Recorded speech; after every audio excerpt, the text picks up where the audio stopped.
Hey, what's up everybody? So I want to let you guys know right now, I haven't been recording and I haven't been doing any type of content.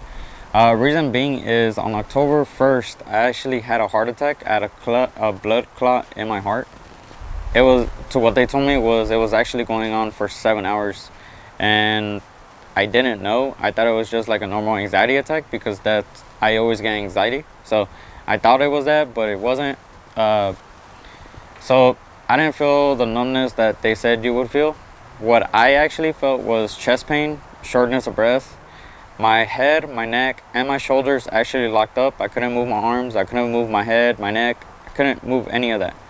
So I got to the hospital. They checked. I still didn't know at the moment what I was going through. I went to the hospital. They did CGM, where I think that's what it's called, where they check your heartbeat. And as soon as they got the results, they put me in a wheelchair. They put me on the operating table, and I don't know much about what happened in the operation. They told me that I was supposed to be awake because I was supposed to tell them whether or not I was feeling better or worse during the surgery. I felt them cut me open down in the groin area and to get to the main artery, and then they ended up sticking a tube in, and as soon as I felt the tube go into the cut, I fainted, and I didn't wake up till after surgery, and I was already in my room. So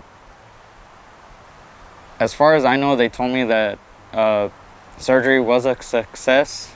I shouldn't have any more issues, but they did tell me that the heart attack was caused due to stress, because they told me that the stress just accumulated and slowly started killing off blood cells, and then basically turning them into like gum, to where they were sticking near my heart. And they told me that the final straw was whatever triggered it, and they told me that the heart attack was actually going on for 7 hours. And I mean, it's hard to believe, but it is what it is. And I mean, the only thing I could do now is just learn from what the doctors told me, learn from what I went through, and I gotta find a way to release stress, or figure out to just say whatever to whatever stresses me out. So basically, don't hold grudges and don't get mad. Like, learn how to let things slide. And yeah, so that's why I haven't been doing any type of content. So that's basically the story of that. And so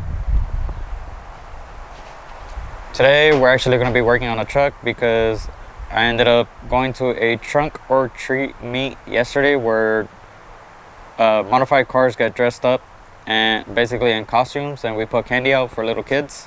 They'll trick or treat, and instead of going from house to house, they're going from car to car. So the parents are looking at the cars while the kids are getting candy. Well, on the way home, my throttle position sensor didn't want to work, so my ECU kept on putting me into limp mode, basically fail safe, so I wouldn't damage the engine.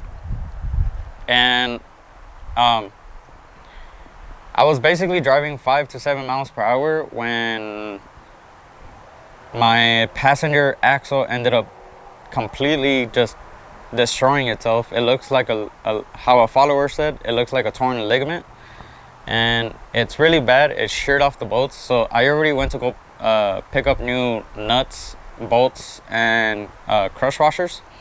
So all I need left is figure out how to fix the throttle position sensor, which is the positive wire ended up breaking off the connector. So I'm gonna try to see if I could reconnect it, like resolder it. If I can't, then I'll just order a new one.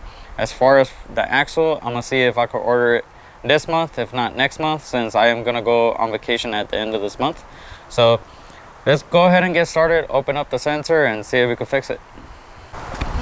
All right, so I already uninstalled the sensor. This is it right here, and right here you can see that the actual positive came off the sensor. The other ones are still intact.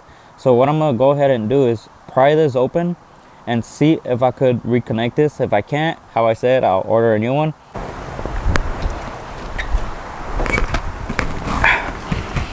All Alright, so now that we have our new throttle position sensor installed, I need to go ahead and connect my ECU to my laptop, and then I could calibrate it. So let me go ahead and do all of my connections. Okay, now I turn it on. Well, not the car, but I turn on the ECU. Now I need to go into PC Link to get connected to the ECU. Okay, now it's connected. So now I need to go to ECU controls, go to throttle position sensor calibration. I need to press the throttle all the way, press OK, release, press OK, and that's it, it's calibrated. So that's it. Now I could exit. Do I wish to save? No. That's saving to the computer, not saving to the ECU.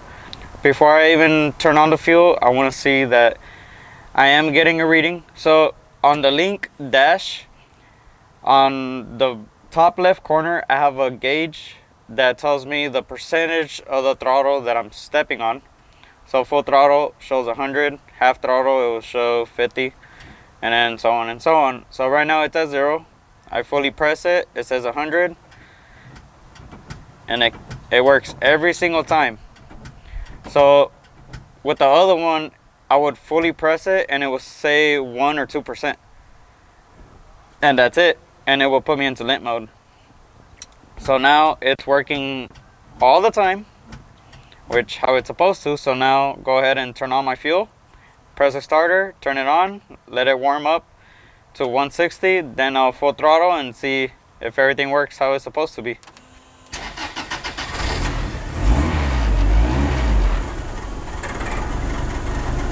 So now that it's warmed up, I'm gonna go ahead and press the throttle, and I'm gonna see for the percentage to see if it goes past 1 or 2%. If it does, great, that means we fixed it, and we should be good to go from here. And after this is just waiting for the axle. So let me go ahead and press the throttle. Yeah, there we go. I get 26, 36, 42%.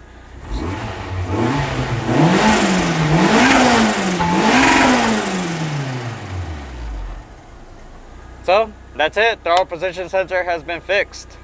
Not the original one that I had on, but we did install a Plasma Man TPS, so I'm happy about that. And to be honest, between the Speedmaster and the Plasma Man and the other one that I had before that, out of all 3 brands, I think the Plasma Man is by far the best one.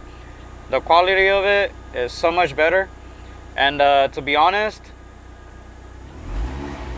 the response time is a little bit better on the percentage too, so I'm happy. So let's go to the back and I'll show you guys the broken ligament that's wrapped up back there. So let's go there now. All right, so let's open up the back.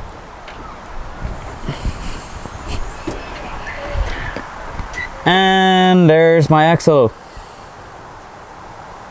Yeah, it's done. Like done. That's so bad. And where is it at? Here we go. Here's the shaft, or not the shaft. That's what's supposed to be connected to the diff from the axle. The axle goes in here. That's the flange right there for the diff. Both the back end popped off, the axle popped out of here, and it broke all of the bolts. Yeah, not fun. But I mean, it is what it is. Shit happens, and especially on a car that's not supposed to be, well, I can't say that it's not supposed to be boosted because it does have a newer end, but still, on a project car, things are always gonna happen.